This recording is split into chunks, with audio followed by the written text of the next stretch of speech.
പാനൂർ സ്ഫോടനത്തിൽ അറസ്റ്റിലായ ഡിവൈഎഫ്ഐ പ്രവർത്തകന് സംരക്ഷണം തീർത്ത് CPIM. ഡിവൈഎഫ്ഐ യൂണിറ്റ് സെക്രട്ടറി അമൽ ബാബു രക്ഷാപ്രവർത്തനത്തിന് നേതൃത്വം നൽകിയ ആളെന്ന് MV ഗോവിന്ദൻ ന്യായീകരിക്കുകയാണ്. ബോംബ് നിർമ്മിക്കേണ്ട ആവശ്യമില്ലെന്നും കുറ്റക്കാർക്കെതിരെ നടപടിയുണ്ടാകുമെന്നും മുഖ്യമന്ത്രി പിണറായി വിജയൻ പറഞ്ഞു. ബോംബുണ്ടാക്കിയതും കൊല്ലപ്പെട്ടതും CPIMകാരെന്ന് പ്രതിപക്ഷ നേതാവ് VD സതീശൻ വിമർശിച്ചു. പാനൂർ സ്ഫോടനത്തിൽ പാർട്ടിക്ക് പങ്കില്ലെന്ന് ആവർത്തിച്ചിരുന്ന CPIM ഒടുവിൽ ചുവടുമാറ്റി. പ്രതിപട്ടികയിൽ ഉൾപ്പെട്ട ഡിവൈഎഫ്ഐ ഭാരവാഹികൾക്ക് സംരക്ഷണമൊരുക്കുകയാണ് CPIM. പിടിയിലായ ഡിവൈഎഫ്ഐ പ്രവർത്തകൻ അമൽ ബാബു രക്ഷാപ്രവർത്തനത്തിനെത്തിയതെന്ന് സംസ്ഥാന സെക്രട്ടറി MV ഗോവിന്ദൻ. ഞാൻ ഇന്ന് രാവിലെ തന്നെ അന്വേഷിച്ചു എന്താ പ്രശ്നം. ഇവര് ചെതറിക്കിടക്കുന്ന സന്ദർഭത്തിൽ നാട്ടുകാരെല്ലാം ഓടിക്കൂടിയപ്പോ അതിന്റെ മുമ്പന്തിയിൽ നിന്ന് അവർ ആശുപത്രിയിൽ നീക്കാനും ചികിത്സ നൽകാനും വേണ്ടി പ്രവർത്തിച്ച ഒരു ഡിവൈഎഫ്ഐ പ്രവർത്തകനാണ്.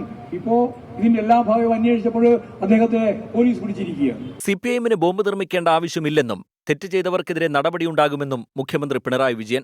നമ്മുടെ നാട്ടിൽ ബോംബ് നിർമ്മിക്കേണ്ട യാതൊരു ആവശ്യമില്ല. നിയമപരമായിട്ടുള്ള നടപടികൾ അതിനെതിരെ എടുത്തു കഴിഞ്ഞിട്ടുണ്ട്. അത് ശക്തമായിട്ട് തന്നെ നടപടികൾ എടുത്തു പോകും. അതിനകത്തൊന്നും രാഷ്ട്രീയമായിട്ട് കാര്യങ്ങൾ കാണേണ്ടതില്ല. തെറ്റാണ് ചെയ്തിട്ടുള്ളത്. ആ തെറ്റ് ചെയ്തവർക്കെതിരെ നടപടികളുണ്ടാവും. ക്രിമിനലുകളെ മുഖ്യമന്ത്രി ന്യായീകരിക്കുന്നുവെന്ന് പ്രതിപക്ഷ നേതാവ് VD സതീശൻ കുറ്റപ്പെടുത്തി. ബോംബ് ഉണ്ടാക്കിയത് CPM, ബോംബ് പൊട്ടിത്തെറിച്ച് മരിച്ചത് CPMകാരൻ, പരിക്കേറ്റത് CPMകാരൻ, ആശുപത്രിയിൽ കൊണ്ടുപോയത് CPMകാർ, മരിച്ചവരുടെ ശവസംസ്കാരത്തിന് പോയത് CPM നേതാക്കൾ. പിന്നെ ഇതിന്ന് എങ്ങനെയാണ് ഒഴിഞ്ഞു മാറാൻ പറ്റുന്നത്? തെരഞ്ഞെടുപ്പ് ആയതുകൊണ്ട് പറയാണ് ഞങ്ങൾക്കൊരു ബന്ധമില്ല. അതേസമയം ബോംബ് രാഷ്ട്രീയം വടകര മണ്ഡലത്തിൽ സജീവ പ്രചാരണ വിഷയമാക്കുകയാണ് UDF. 24 കണ്ണൂർ.